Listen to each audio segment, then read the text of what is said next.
우리 같이 말씀을 보겠습니다. 창세기 46장 28절에서 30절 말씀입니다. 창세기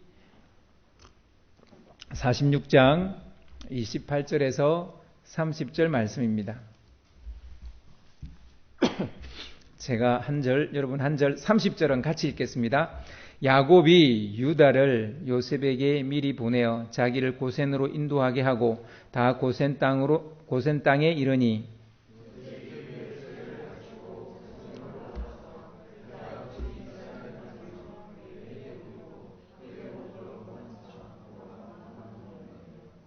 이스라엘이 요셉에게 이르되 내가 지금까지 살아있고 내가 내 얼굴을 보았으니 지금 죽어도 조카도다.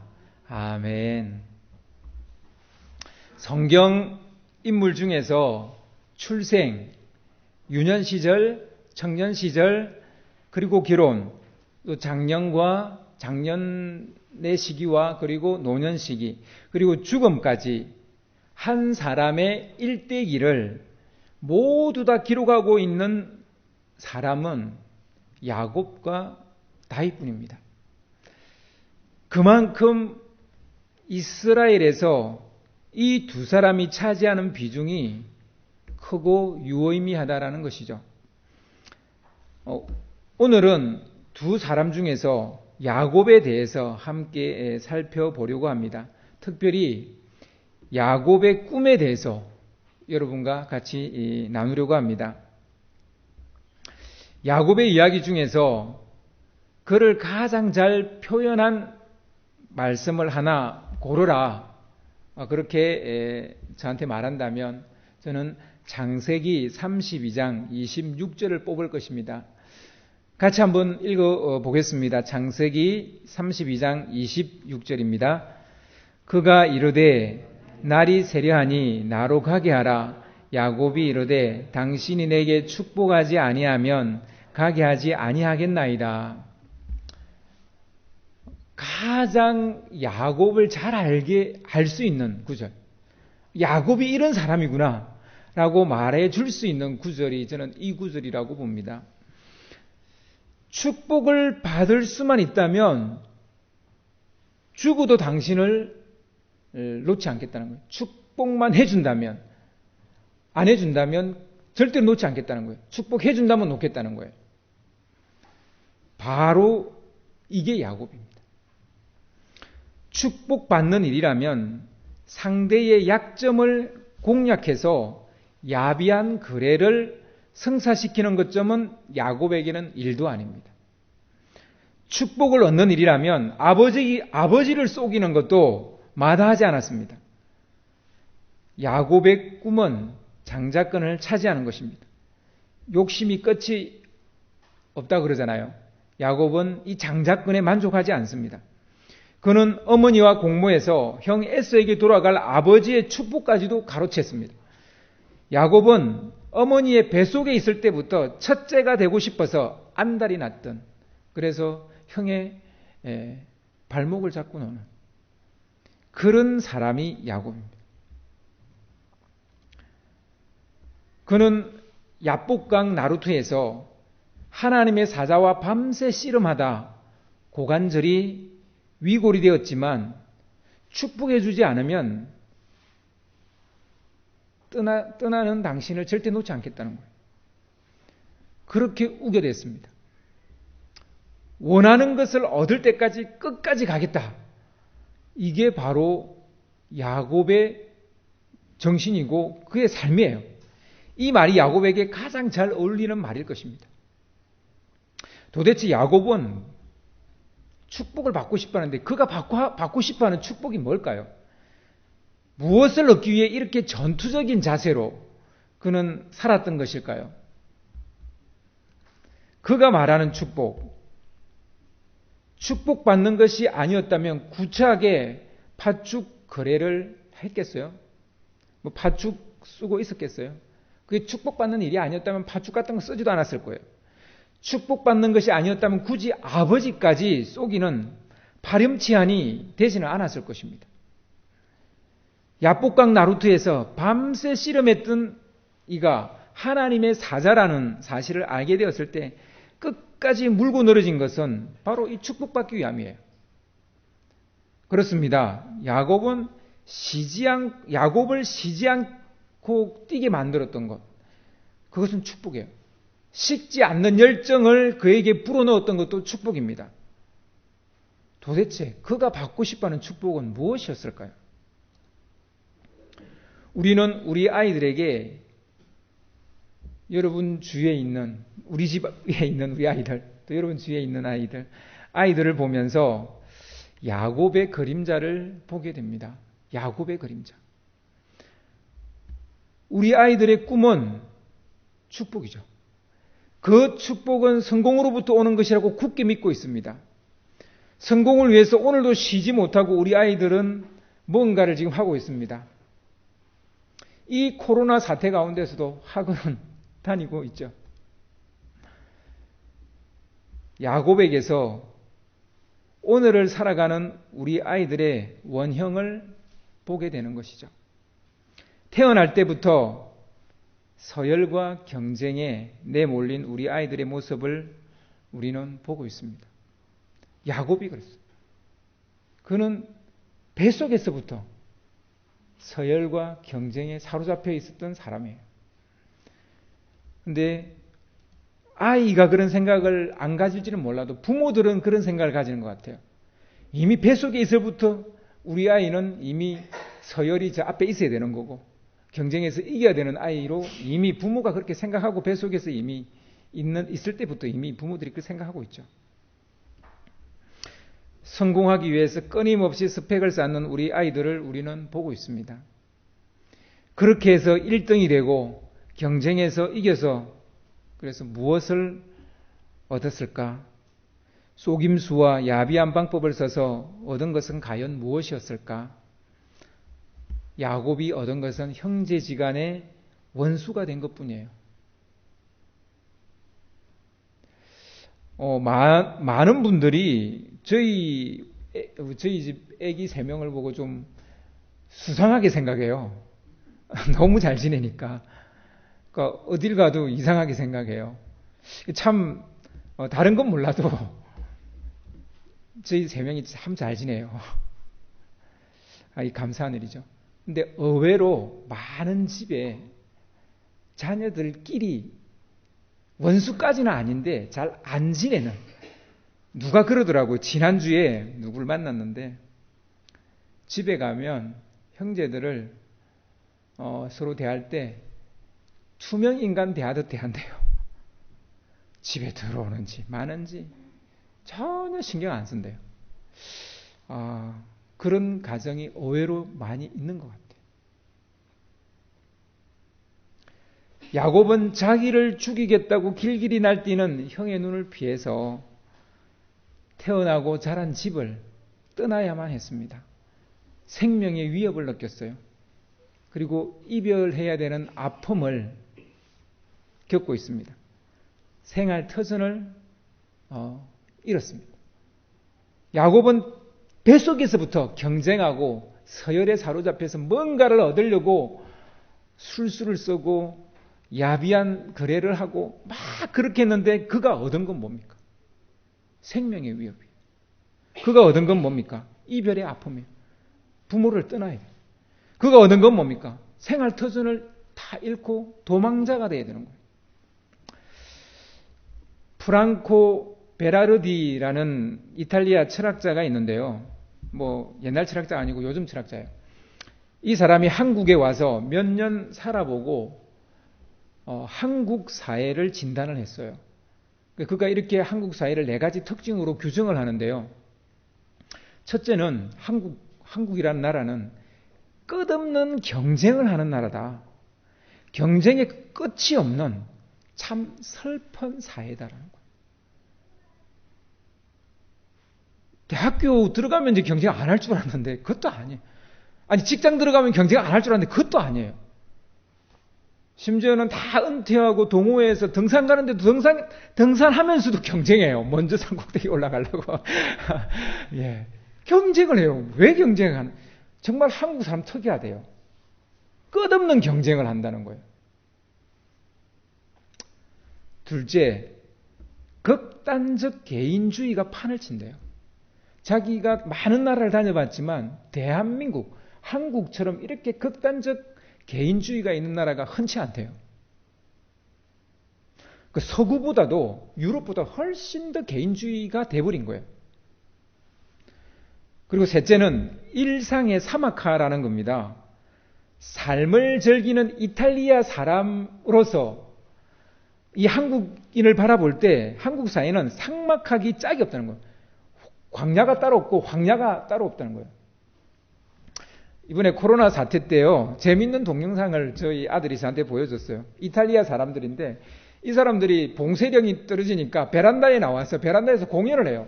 성악 배운 사람은 성악을 하고 뭐 기타 치는 사람은 기타를 치고, 그러니까 다른 사람들이 다 베란다에 나와서 다 또 박수 치고 좋아해요. 이게 이탈리아 사람이에요. 그런데 우리나라 사람들은 봉쇄도 안 했는데도 꼼짝도 안 하잖아요. 여러분, 너무 삭막해져 있어요. 우리 대한민국 사람들이. 이게 외국인이 보는 한국 사람이에요. 넷째, 생활 리듬의 초가속화라는 거예요. 빨리빨리 문화를 이야기하는 것 같아요. 너무 빨라서 정신을 차릴 수가 없대요. 한국에 오면. 한국 사회는 현대 사회가 보이는 극단적 허무주의에 순응해버린 나라다. 최종적인 그의 평가입니다. 그 예로 자살률을 그는 들고 있습니다. 아이들이 삶을 시작하기도 전에, 꽃을 피우기도 전에 자신의 삶을 접어버린다는 거예요. 어째서 청소년 자살률이 세계에서 가장 높을까요? 끝없는 경쟁에 내몰렸기 때문이에요. 경쟁의 끝은 생명의 위협이에요. 야곱을 보세요. 경쟁의 끝은 생명의 위협이에요. 우리나라 자살률은 16년째 세계 1위입니다. 그냥 1위가 아니고 월등하게 1등입니다. 다른 나라보다 2배, 3배 높습니다. 그러니까 그 다음 2등보다. 아동 우울증이 역시 세계 1등입니다. 이것도 월등하게 1등입니다. 노인 자살률도 부동의 1위입니다. 반면 출생률은 세계에서 꼴찌입니다. 이 모든 통계치가 무엇을 말해줍니까? 살고 싶지 않은 나라라는 거예요. 결혼하고 싶지 않은 나라라는 거예요. 아이 낳고 싶지 않은 나라라는 거예요. 아이 키우고 싶지 않은 나라라는 거예요. 이번 코로나 팬데믹에서 대한민국은 세계가 우러러볼 정도로 성숙한 시민의식을 보여주었습니다. 서구보다도 더 민주화된 모습을 촛불혁명을 통해서 보여주었습니다. 세계가 대한민국의 코로나 대처법을 주목하고 다 따라하고 뺏기고 있습니다. 그렇게 시민의식도 좋고 코로나 대처도 잘하는 대한민국이 자살률은 제일 높고 출생률은 제일 저조해요. 이게 무슨 조합입니까? 어떻게 이해해야 되는 겁니까? 끝없는 경쟁 사회에서 행복할 수는 없습니다. 잘 대처했는데요. 우리가 코로나를 잘 대처했어요. 촛불혁명도 했어요. 그런데 행복 안 해요. 근데 이상하게 행복 안 해요. 우리나라 사람 행복 안 해요. 대통령 바꿨는데 행복 안 해요. 국회의원 새로 뽑았는데 행복 안 해요. 그냥 행복 안 해요. 우리. 겉으로 보기에는 뭔가를 잘하고 있는 것 같은데 다 행복 안 해요. 그게 우리나라예요. 이상하죠. 참 이상하죠. 야곱은 축복이라는 꿈을 꾸었지만 행복을 얻었던 것이 아니라 도리어 행복을 잃어버렸어요. 그는 축복이라는 꿈을 꾸었는데 그것을 향해 달려갔고 그것을 위해서 쉼 없이 뛰었는데 근데 그가 얻은 성적표는 불행이에요. 그는 성공이라는 신기루를 잡으려고 했기 때문이에요.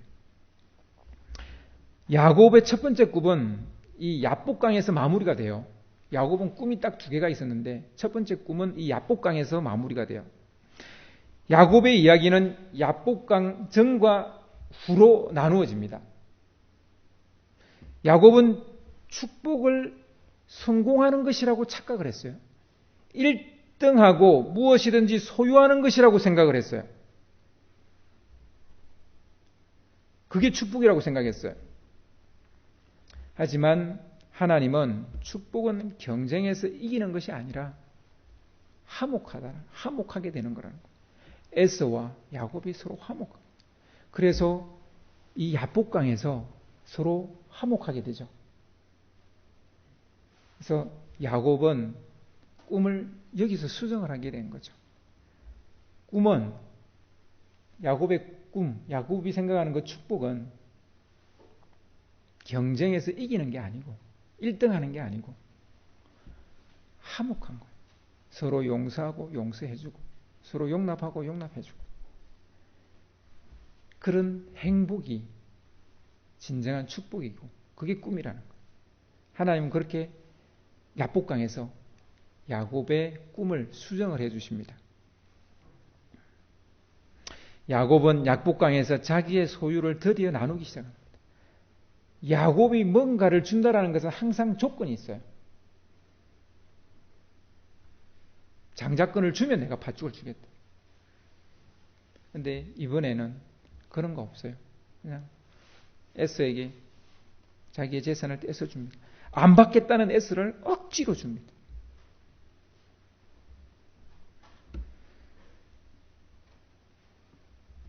에서를 속이지도 않았고 더 이상 야비한 거래를 하지도 않았습니다. 도리어 용서를 구했죠. 야곱은 용서를 구하고 에서는 야곱을 용서해주고 바로 이것이 축복인 거죠. 진정한 축복은 화목입니다. 연대하고 더불어 사는 거예요. 거기에 행복이 있기 때문에. 우리는 수정이 필요합니다. 우리의 꿈을 수정해야 됩니다. 축복관을 수정해야 합니다. 수정하지 않는다면 열심히는 살게 되겠지만 삶의 결과는 끝없는 경쟁이고 생명의 위협이고 이별이고 외로움일 겁니다. 행복을 쫓아갔지만 잡히는 것은 불행일 것입니다. 여러분 경쟁에서 이겼어요. 1등을 했어요. 근데 행복하지 않다면 그거 왜 했어요? 왜 해야 돼요? 서점가에서 참 재미있는 책 제목을 제가 봤어요. 읽지는 않았습니다. 하마터면 열심히 살 뻔했다. 이게 책 제목이에요. 하마터면 열심히 살 뻔했다. 또 다른 책도 있어요. 하마터면 결혼할 뻔했다. 뭐 결혼이 요즘 얼마나 힘들면 우리가 좀 하마터면이라는 말을 좀 해야 되겠어요. 그죠? 하마터면 너무 열심히 살 뻔했다는 거예요. 내가 인생을 좀 즐겨야 되는데 너무 열심히 일만 해가지고 그러다가 그냥 늙어버린 거예요.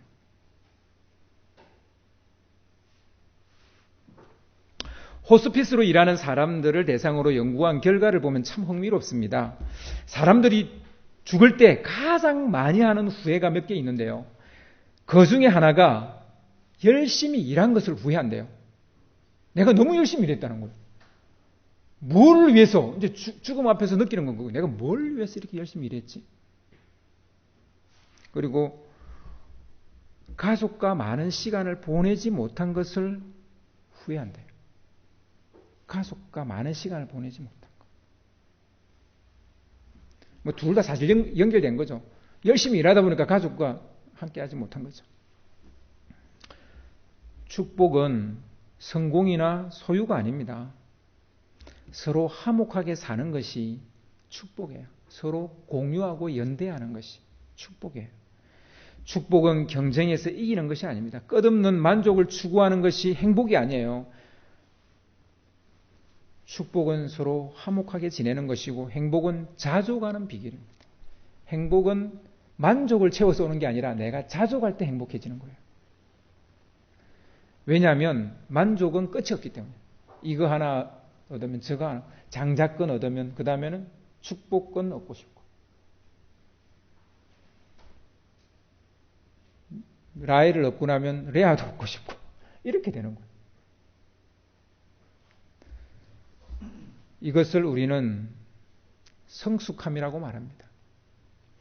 경쟁을 통해 높아질지는 모르지만 결코 성숙해지지는 않습니다. 경쟁을 통해서 성숙해진 사람 본 적이 있어요? 여러분, 경쟁을 통해서는 미숙해집니다. 자꾸 내 단점만 드러나요. 경쟁에서 이겨야 되니까. 그를 밟고 일어나야 되니까. 나의 미숙함만 드러나요. 그래서 정말 축복은, 그리고 성공은 성숙함이에요. 성숙함. 아이들이 꿈꿔야 할 꿈은 성공이 아니라 성숙한 인간이 되는 것을 꿈꿔야 됩니다. 근데 우리의 교육은 그래서 잘못된 거예요. 우리의 학교 교육은 아이들을 경쟁시켜요.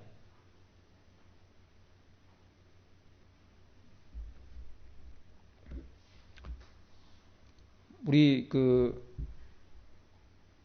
재현이네가 독일에 살다 왔는데요. 독일에는 경쟁이라는 게 없대요. 근데 제가 예를 들어서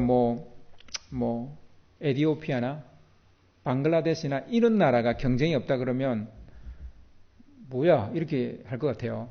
그런데 독일이 경쟁이 없어요. 대학 들어갈 때 졸업장만 있으면 자기가 원하는 대학 들어갈 수 있대요. 대학 입시 시험이라는 게 없대요.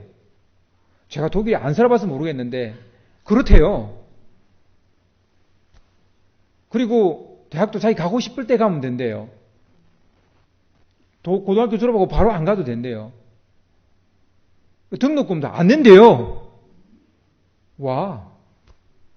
그리고 200km까지는 대학생들은 마음대로 다닐 수 있는 돈을 준대요. 이런 나라가 어디 있어요? 그렇게 이렇게 경쟁이 없이 자기 가고 싶은 대학 간 그 애들이 그러면 좋은 사회를 만들었습니까? 못 만들었습니까? 만들었어요.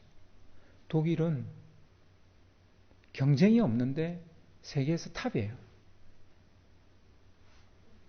그러면 이제 이야기가 달라지잖아요. 그렇잖아요. 이야기가 달라지잖아요. 그래서 우리 재현이네가 왜 한국에 왔는지 모르겠어요. 설교 지금 듣고 계실 텐데 아무튼 예. 여러분, 저는 진짜 경쟁에서 이겨야만 저는 세상에 살아남는 줄 알았어요. 그런데 독일에서 공부하고 온 김누리라는 교수의 강의를 제가 듣고 깜짝 놀랐어요. 경쟁하지 않고도 세계 인류 국가가 되는구나. 잘 살 수 있구나. 행복할 수도 있고. 근데 우리는 경쟁에서 왔어요. 그리고 많이 올라왔어요. 정말 제일 가난한 국가에서 세계 10대 이제 선진국에 들어왔어요. 그런데 행복 안 해요. 근데 독일은 두 가지를 다 잡았어요. 우리는 하나밖에 못 잡았어요. 그렇다면 우리는 이제 한번 고민해야 될 때가 아닌가. 독일의 교육의 목표는 성숙함에 있어요. 성숙한 사회인을 만드는 것. 그가 성숙하면 당연히 그가 사는 세상은 행복하고 잘 사는 세상이 된다는 거예요. 독일이 처음부터 이러지는 않았어요. 불과 우리가 2차 세계대전 때 잘 알고 있는 것처럼 불과 한 70년, 80년 전에 그들은 유대인들을 600만 명이나 죽였어요. 이것이 그들의 교육관을 바꾸었어요. 그래서 이제는 경쟁이 아니라 연대하는 법을 그들은 교육의 가장 기본으로 두고 있습니다. 그래서 연대를 해서 잘 사는 나라. 그게 독일이죠. 제가 독일에서 보낸 외교관도 아닌데 제가 이런 얘기를 계속 할 필요는 없지만 우리는 에티오피아나 방글라데시가 그렇다면 우리가 왜 그럴지 모르겠는데 독일이 그렇다니까요. 우리가 생각해 볼 일이죠. 아무튼 야곱은 경쟁을 통해 꿈을 이룰 수 있다고 생각했지만 하나님은 야곱을 성숙시켜서 행복이라는 꿈을 이루게 하신 겁니다. 야곱의 꿈은 축복이었는데 근데 그 축복은 행복의 축복이 아니었어요. 하나님이 주신 야복강에서 주신 축복은 행복한 축복이었죠. 하나님이 이렇게 바꾸어 주신 거죠. 야곱은 밧단 아람에 있는 외삼촌 라반의 집에서 결혼을 하고 가정을 이루었습니다. 그러면서 그는 또 다른 꿈을 꾸게 됩니다. 그것은 자기의 집을 세우는 일이었어요. 야곱의 두 번째 꿈이에요. 창세기 30장 30절을 보시면 야곱의 소박한 소원이 나옵니다. 우리 창세기 30장 30절을 같이 한번 읽어보겠습니다. 시작. 내가 오기 전에는, 안 떴나요? 시작. 내가 오기 전에는 외삼촌의 소유가 적더니 번성하여 때를 이루었으니 내 발이 이르는 곳마다 여호와께서 외삼촌에게 복을 주셨나이다. 그러나 나는 언제나 내 집을 세우리이까. 야곱은 자기의 11번째 아들인 요셉을 낳고서 이 꿈 얘기를 라반 외삼촌에게 합니다. 야곱은 외삼촌 라반에게 자기의 꿈을 이야기하면서 언제쯤 내 집을 세울 수 있을까요? 라고 말하는데 지금 내 꿈을 말해달라는 게 아니라 이게 내 꿈이니까 좀 들어달라는 얘기죠. 자기 집을 세우고 싶다는 꿈을 이야기한 겁니다. 물론 건물로서의 집이 아니죠. 그리고 자기 명의로 된 집을 장만하겠다 그런 말도 아니죠. 요즘 대부분의 결혼한 사람들의 꿈이 뭡니까? 집 장만 아닙니까? 그것도 쉽지 않아요. 건물로서의 집도 하나 장만하는 것도 쉽지 않은데 지금 야곱이 말하는 것은 그 건물로서의 집을 말하는 건 아닙니다. 야곱이 자기의 집을 세우겠다는 것은 독립하겠다는 말. 이제 외삼촌으로부터 내가 독립하겠다는 거. 고향으로 돌아가겠다는 얘기예요. 그리고 경제적으로도 독립하겠다는 거예요. 심리적으로나 정서적으로도 독립하겠다는 얘기이겠지만 경제적인 독립도 이야기하고 있는 거죠. 야곱으로 말미암아 라반도 거부가 되었기 때문에 더 큰 욕심이 아마 이 라반에게 생긴 것 같아요. 어째 우리는 라반에게서 야곱의 이전 모습이 오버랩되는 것을 볼 수 있죠. 라반은 이제부터 야곱에게 품삯을 주겠다면서 그를 붙잡습니다. 내 품삯 줄 테니까 아직은 가지 마라. 나를 좀 더 도와라. 이제 이렇게 이야기하는 거죠. 야곱도 처자식만 데리고 고향으로 돌아가는 것보다 거부가 돼서 고향 집으로 가는 게 더 낫겠죠. 그래서인지 야곱은 경제적 독립을 조건으로 라반의 일을 계속 돕기로 했습니다. 아무튼 야곱의 꿈은 그가 꿈꾼 대로 이루어지는 듯 했어요. 말 그대로 거부가 되었습니다. 물론 하나님의 특별한 은혜가 있었어요. 태어나는 양마다 얼룩무늬와 줄무늬와 점이 있는 거예요. 야곱이 무슨 나무를 깎아서 세우고 별짓을 다 하긴 하는데 사실 그것 때문에 줄무늬가 생기겠어요. 점이 생기겠어요. 하나님 역사하신 거죠. 그래서 처음 얼마 동안은 경제적인 독립이 진짜 이루어지는 듯 했어요. 부자가 되는 것 같았어요. 그러나 문제가 생겼습니다. 라반의 아들들이, 외삼촌 라반의 아들들이 야곱을 도둑놈으로 몰아가기 시작하는 거예요. 어영부영하고 있다가는 모든 것을 빼앗길 수 있다는 생각이 내리를 스쳐 지나갔습니다. 이러다가 완전히 빈손으로 쫓겨날 수 있겠구나. 결국 야곱은 고민 끝에 야반 도주를 택하게 됩니다. 20년 전에 집을 떠날 때와 비슷한 장면이 재현돼요. 그때도 도망치듯 집을 떠났잖아요. 지금도 도망자로 또 떠나게 되죠. 아니, 그때보다 상황은 더 나빴어요. 혈혈단신이 아니라 처자식과 많은 가축이 있었어요. 이들을 거느리고 가야 되니까. 가족을 데리고 가축을 거느리고 가야 되니까 이게 도망이겠습니까? 이 도망이 아닌 거죠. 야곱이 도주했다는 소식을 뒤늦게 들은 라반이 추격하기 시작했습니다. 그리고 또 한참 가는데 앞에서는 에스가 군대를 이끌고, 형 에스가 군대를 이끌고 달려오고 있다는 거예요. 과연 야곱은 자기 집을 잘 세울 수 있을까요? 우리는 그 이후의 내용을 아니까 잘 세웠다는 걸 알고 있지만, 안타깝게도 야곱의 집에는 단 하루도 바람 잘 날이 없었습니다. 겨우겨우 라반의 마음을 풀어서 계약을 맺고 돌려보냈습니다. 에서와도 극적인 만남을 통해서 용서를 받았습니다.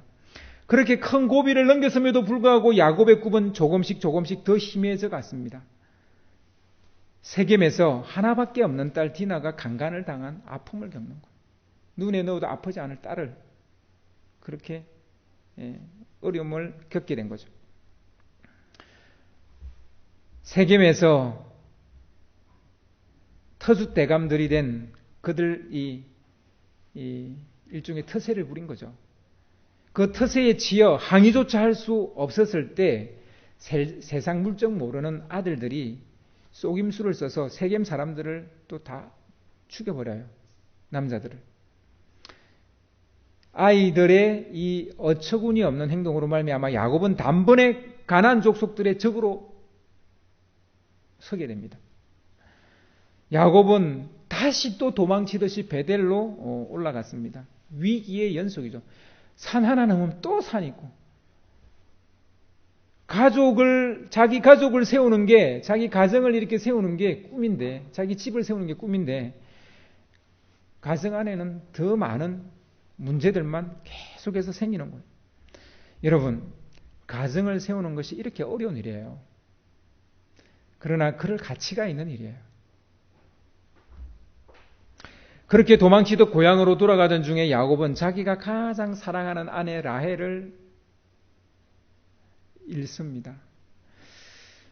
베냐민을 낳다가 상고로 죽게 됩니다. 자기 집을 세운다는 야곱의 꿈은 가면 갈수록 더 멀어지는 것 같아요. 겨우 돌아와서 정착을 했는데 사랑하는 아내 라헬이 남긴 아들 요셉이 덜짐승에 찢겨 죽었다라는 비보를 듣게 됩니다. 실은 다른 아들들이 요셉을 노예로 팔아버린 것이죠. 한마디로 최악의 가족입니다. 형제들이 서로를 팔아버린 거예요. 그러나 야곱은 그 사실조차 몰라요. 그리고 자기가 심부름을 보냈는데 그 심부름 가서 그렇게 됐으니까 늘 죄책감에 빠져 사는 거예요. 사는 게 아니에요. 내가 심부름을 안 보냈으면 걔가 안 죽었을 텐데. 내가 왜 걔를 그때 심부름을 내가 그냥 갈 걸. 늘 이 죄책감에 빠져 사는 거예요.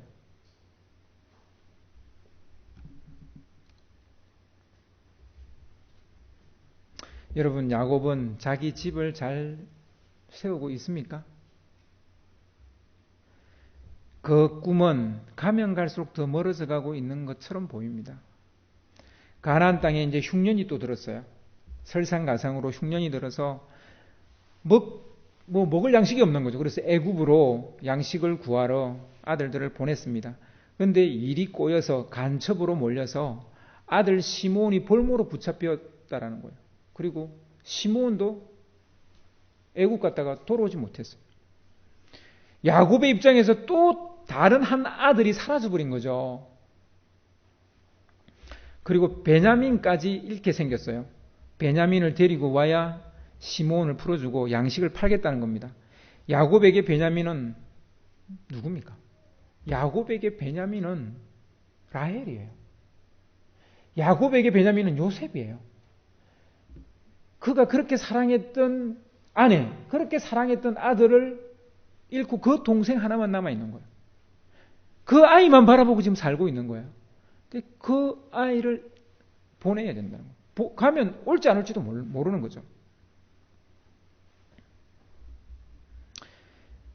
베냐민을 데리고 와야 된다는 그 말에 야곱이 얼마나 괴로웠겠습니까? 베냐민은 야곱에게 모든 거예요. 그런데 다른 가족을 살리기 위해서 야곱은 베냐민을 잃으면 잃겠다라고 결단할 수밖에 없게 됩니다. 또 이게 또 아버지죠. 가정이 풍비박산이 나고 있습니다. 이제 그 아들 베냐민까지도 이제 보내야 되는, 자기 집을 세우겠다는 꿈은 산산이 부서지고 있는 거죠. 그러나 반전이 있습니다. 요셉도 살아 있었고 시므온도 살아 있었고, 그리고 요셉은 애굽의 총리가 되어 있었고 가족을 살릴 구원자가 되어 있었던 거예요. 이게 꿈이야 생시야? 꿈이기도 하고 생시기도 하죠. 그의 꿈이 이루어졌으니까 꿈이기도 하고 생시죠. 생시이기도 하죠. 야곱의 꿈은 가정을 세우는 것인데 이 가정이 이스라엘 민족이 될 것입니다. 야곱은 요셉의 초청을 받아서 애굽으로 내려갔어요. 고센 땅에서 아들 요셉을 만나서 그를 끌어안고 꺽꺽거리며 웁니다. 잃었던 아들을 찾았고 죽었던 아들을 살아서 다시 만났으니 어찌 울지 않을 수가 있겠습니까? 또 자기의 꿈이 이루어졌잖아요. 자기 집을 세우리라는 그 꿈.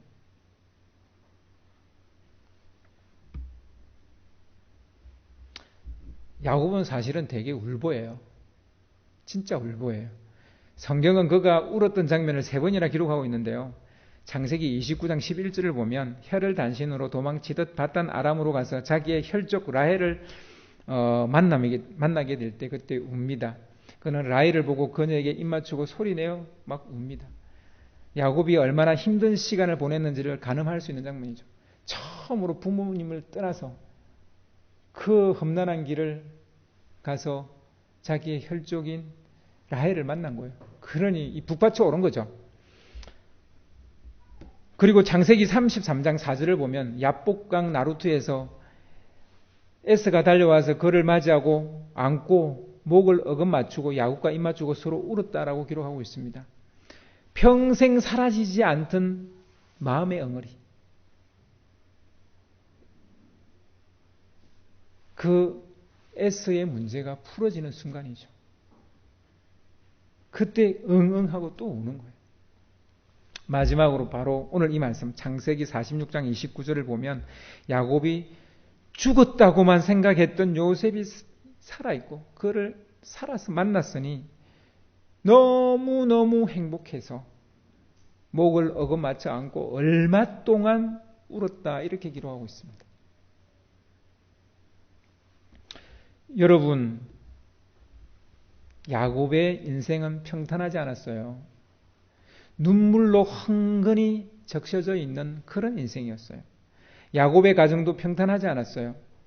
위기의 연속이었고 아픔과 상처와 갈등만 있는 그런 가족이었어요.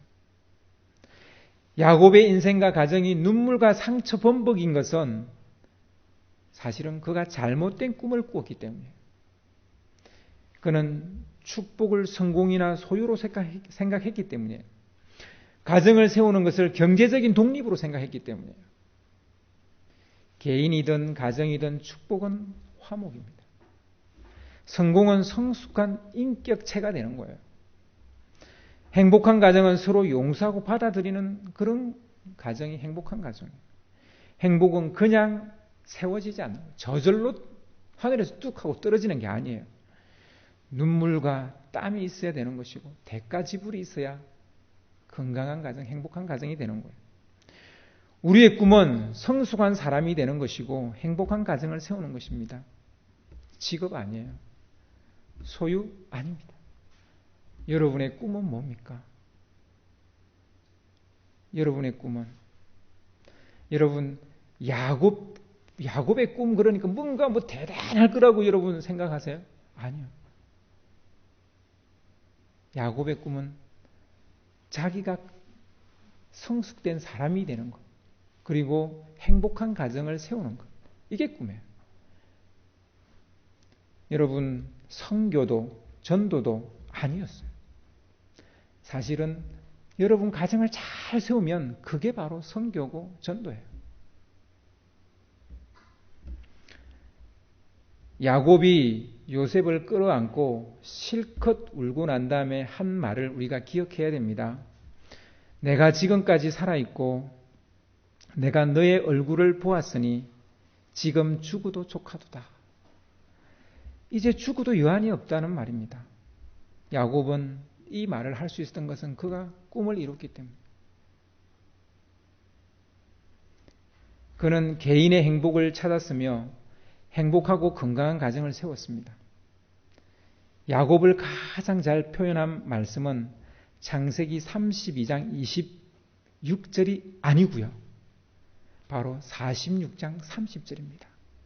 지금 죽어도 조카도다. 이게 진짜 야곱을 가장 잘 표현한, 야곱을 가장 잘 이해할 수 있는 말입니다. 이제 죽어도 족하다. 지금 죽어도 족하다. 여러분, 너무 위대한 꿈 꾸지 마세요. 불행해질 겁니다. 그냥 내가 더 성숙한 사람이 되는 걸 꿈꾸세요. 그리고 우리 가정 잘 세우는 거 꿈꾸세요. 이것도 만만치 않습니다. 이것도 쉽지 않아요. 성숙한 나, 행복한 가정, 결코 쉽지 않아요. 야곱 보세요. 이거 어려운 일이에요. 정말 어려운 일이에요. 선교보다도 더 어려울 수도 있어요. 그러나 이것이 진짜 우리가 해야 될 첫 번째 삶의 목적이라는 거예요. 절대로 가정을 가볍게 여겨서는 안 돼요. 이것이 얼마나 중요한지 알아야 돼요. 그리고 마지막으로 한 가지 더 여러분께 말씀드리고 싶은 것은 야곱이 꿈은 꿨지만 그 꿈을 이룬 것은 하나님이에요. 야곱의 인생 중에서 하나님의 손길이 들어가지 않은 곳이 없어요. 결국 믿음 안에서 가능하다는 얘기예요. 하나님이 도우셔야만 가능하다는 얘기예요. 이것을 붙잡고 가는 여러분 되시기를 주님의 이름으로 축원합니다.